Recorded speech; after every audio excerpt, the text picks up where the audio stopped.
Баршаңызға сәлем достар. Бүгінгі шығарылымымыз атақты түс жорушы ғалым болған Ибн Сириннің еңбектерінен алып сіздерге ұсынамыз. Ибн Сириннің бір айтқан сөзінде, жалпы түс көргенде қайтыс болған адамнан бір нәрсені бергеннен қарағанда, одан бір нәрсені алған жақсы деген. Ал олай болса бастайық. Егер сіз түсіңізде қайтыс болған адам сізге алтын сырға тағып жатқанын көрсеңіз, үміт ететін және жақсылықтан хабар беретін белгісі. Ибн Сириннің айтуынша, түсіңізде қайтыс болған адам сізге алтын сырға тақса, онда ол рызықтың белгісі деген. Сондай-ақ берекет пен жақсылыққа деп жорыған. Түсіңізде қайтыс болған адамның әдемі киімде және алтын сақина кигенін көрсеңіз, онда ол марқұмның ана дүниедегі жағдайының жақсы екендігін білдіреді. Ал егер сізден керісінше сырғаны алып қойған болса, онда ол бір жамандықтың, қайғы-қасіреттің келетіндігінің белгісі.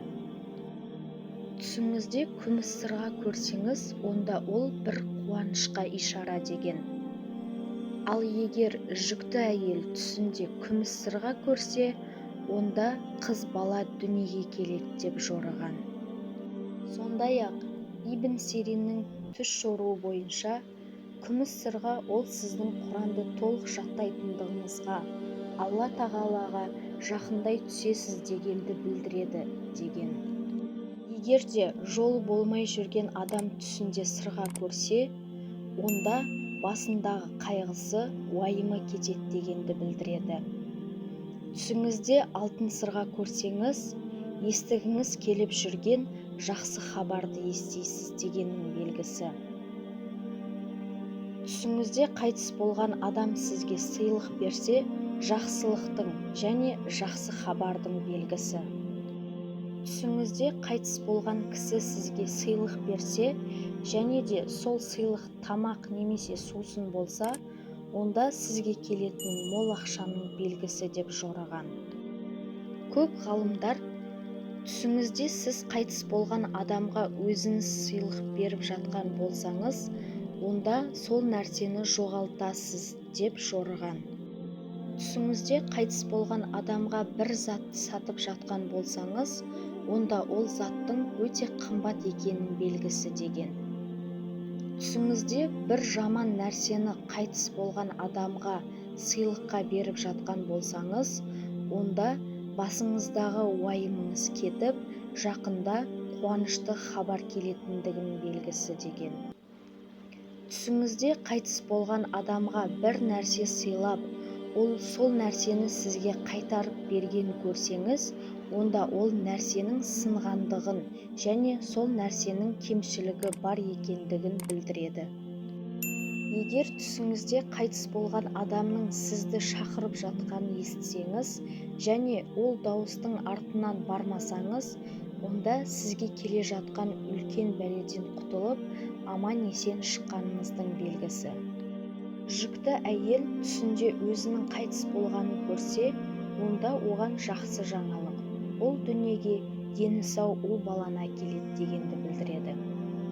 Ал егер жүкті әйел өзінің қайтыс болғанын көріп, айналасындағы адамдар дауыстамай жылап жатқанын көрсе, онда оның жүктілігі жеңіл өтеді дегеннің белгісі.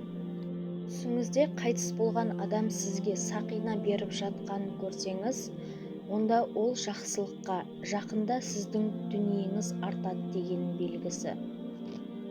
Егер түсіңізде қайтыс болған адам күміс сақина берсе, онда ол адамның арғы дүниеде Аллаға жақындай түскендігінің белгісі.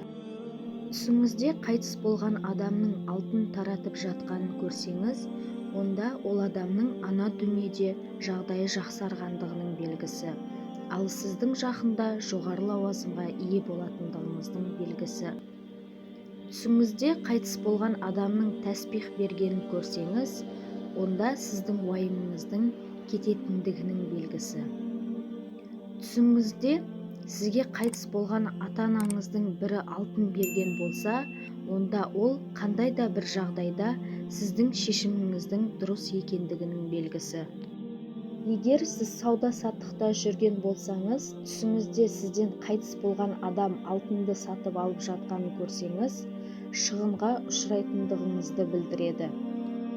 Егер түсіңізде қайтыс болған туысыңыздың алтын сатып алып жатқанын көрсеңіз, онда ол сол туысыңыздың қарызы бар екендігінің және сол қарыздан құтылғысы келіп жатқандығының белгісі. Егер түсіңізде қайтыс болған адамның жалғыз басты адамға сырға немесе сақина бағалы нәрсе беріп жатқанын көрсе, тұрмысқа шығатындығының белгісі. Достар, бүгінгі біздің түс жоруға арналған шығарылымымыз аяқталды. Егер де видео ұнаған болса, менің каналыма жазылып, астына лайк басып, комментарий қалдырыңыздар.